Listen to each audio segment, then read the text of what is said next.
Sure. So I'm really proud of the fact that I believe I was EOS's first customer.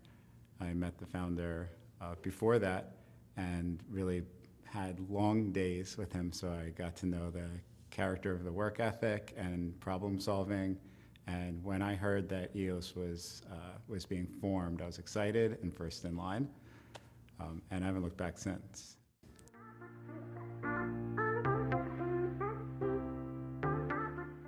At the time, there were other devices that I would use in the repertoire. Those are all since long gone, at least 8-9 years gone at this point.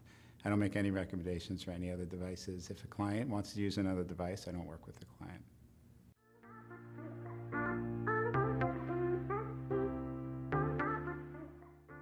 So I do a lot of work in the Caribbean.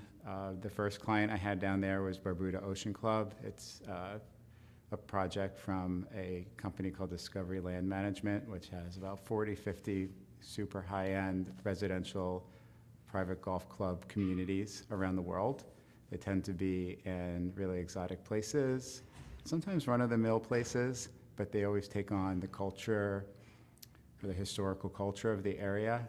And so they build and they architect towards that, which is it's really something to be on one of these properties. They ran into a problem in the Caribbean where they needed to be offline because this particular project was a desert island, very lightly populated, no infrastructure really to speak of, and they had to build everything from scratch. There was only internet available at the base camp, which was 7 miles away from the project, and that internet was satellite and slow. So they needed to be offline, they needed to be sub-inch, offline mapping with sub-inch accuracy, and they needed to be fast. So at the time, it was ArcGIS Collector in offline mode, paired with EOS Arrow Gold at the time. And then fast forward to today, I got clients now moving into the Skadi, the new Skadi units. But that project was remarkable because it saved them tens of thousands of dollars a day. So they're doing earthworks on golf course construction, stakeouts, and they were dragging around slow, heavy, expensive survey equipment on tens of thousands of points that they needed to take.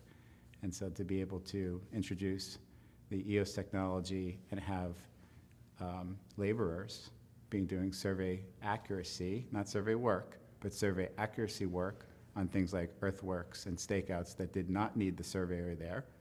They just needed that accuracy and that speed. And so they were taking a couple thousand points a day versus a handful a day.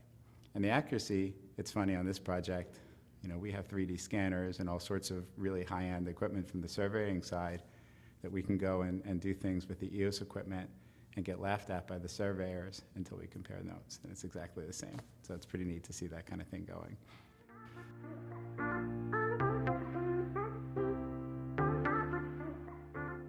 Typically on undeveloped land that is becoming a very, very high-end private resort. And they are building all the utilities from nothing. They're bringing in all the telecommunications from nothing.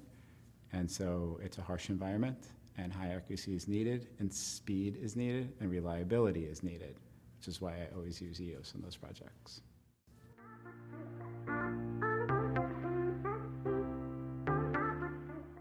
So the tilt compensation and the smart handle, one of my clients, and they're very new, so one of my clients is Rutgers University, and I work with the biological sciences team at Rutgers University. We produce a ton of multispectral drone analysis, and we do a lot of GPS work. They were previously using arrows. They just recently acquired 3 Skadis, and they're really excited about the Skadi offset, the laser in there, because one of the farms is a cranberry bog.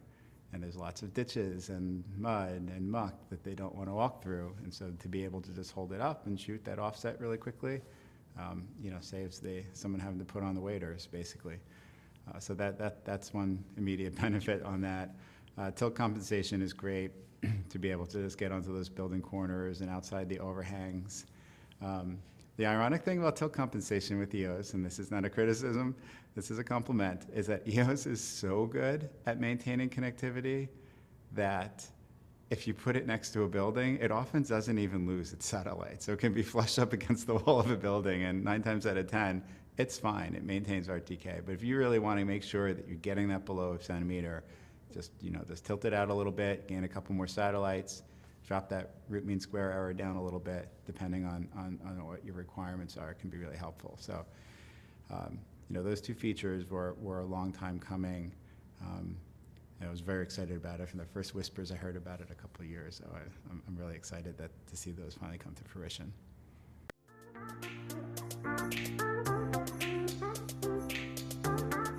I've been working with Eos in different capacities for over 10 years now. If I could sum it up in one word, it's been productivity.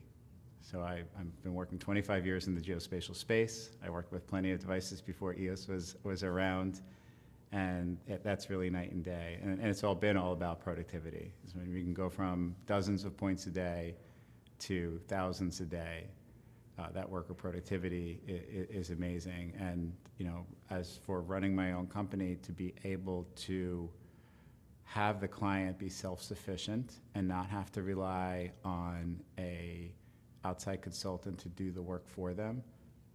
I'm a small business. I run in, I train them how to do this. I say, you can do this. Here's how easy it is. I train them on Skadi in a day or less, and then they're off to the races. So for me, Eos really makes my life a whole lot easier.